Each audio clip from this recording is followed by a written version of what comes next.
hates a girl. She's lost no matter what. Now that he has chosen death.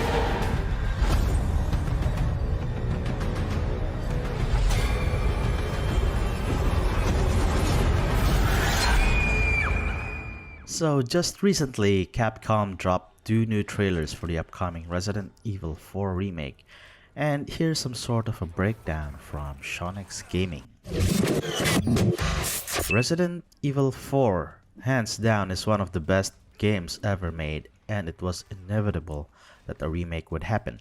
Capcom shared several new gameplay footage from the upcoming remake of Resident Evil 4 at its big digital show just recently. And while there are lots of familiar scenes and characters in this new version of the classic horror game, some things have changed, which for sure has Resident Evil 4 fans very excited.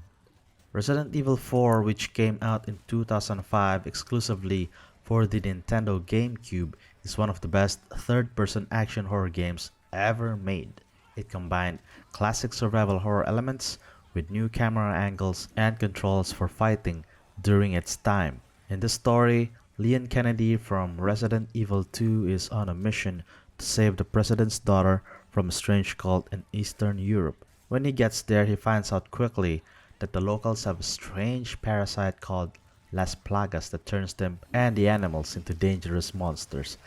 After that, there was a lot of killing, running, and shooting, as well as endless sorting of inventory. Good times indeed. And this new remake, which will come out next year in March, seems to mostly follow the same plot, but with some small changes and maybe some bigger ones. In the first gameplay video that Capcom showed, during the event, it looks like the first hour of Resident Evil 4 has been recreated. Leon is looking for hints about what happened to Ashley Graham when he comes across a rundown farm. This game is even scarier than the first one because it takes place in the middle of the night. At one point, Leon goes into a scary basement full of skulls and finds one of his police escorts dead. He also hears on the radio that the other escort is having a bad time. In the original game, these escorts also met a horrible ending, but Leon finds out about them in a different way. I can't wait to see how else Capcom changes the details of how certain events happen while keeping the overall story the same. It's also refreshing to see that Leon can crouch finally. Interesting. Now, when Leon gets to the village, he finds the same scene as in the original game. He has to fight off the crazy locals, including this chainsaw-wielding maniac who can just kill you with a single blow. During this fight, we see that Leon can still use the classic stun, kick, kill combo, which I always use a lot back in the day to save ammo. He then sets the barn on fire, but also kills a cow in the process. Rest in peace, poor little cow. During all of this action, we can see that Leon has learned how to move and shoot at the same time, which you couldn't do in the first game, but could do in the recent VR edition. Some people are worried that this could kill the game's notable tension, but I'm also interested to see how Capcom uses Leon's increased mobility to make bigger fights more intense. Leon now has a new parry that lets him use his knife to block an attack from an enemy. Capcom says that the villagers are now more bloodthirsty and have more ways to attack you and kill you. Leon also uses his knife to stop a chainsaw from cutting him in half. This is a good reminder that this is still Resident Evil and things will get silly. And yes, the great system for keeping track of attache cases is back. Thankfully, making and using items like herbs seems to be easier and more streamlined than the original. The merchant is also back.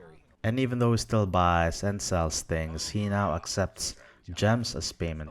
So you can trade these valuable rocks for new gear and items, which was not possible in the original game. They also have updated the merchant's voice over, but there's a huge part of me that wishes Capcom could have just used the original, but no complaints here. Finally, Capcom released the latest story trailer that gives us some interesting hints about what else might be changing. At one point, Ashley pulls a gun on someone, maybe Leon or Ada, when she is fully infected with a parasite. This didn't happen in the original game. so I'm curious to see if this is a real moment or simply a dream sequence trick.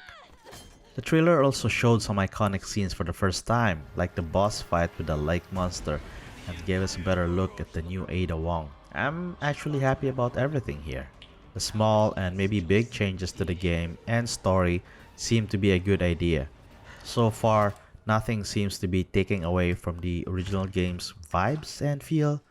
Maybe for the merchant, the voiceover, but I'm not too worried, even if Capcom screwed this one up, but I hope not. Resident Evil 4 is one of the few games that can be played on almost every type of platform. So if this turns out to be a letdown, I can always go back to the original game and enjoy it again. But I'm happy to see Capcom shake things up with a fresh take on its storyline and combat mechanics. Resident Evil 4 Remake will be coming on March 24th, 2023 on PS4, PS5, Xbox, and PC. He's great. What's happening to me? If you got to this part of the video, I appreciate your time as well as listening to my, rambling or my take. Either way, I'm also down if you have comments on the remake, so let's discuss. And please don't forget to like and subscribe as usual, every little thing helps to get my channel out there. See you in the next video. Your soul requires cleansing.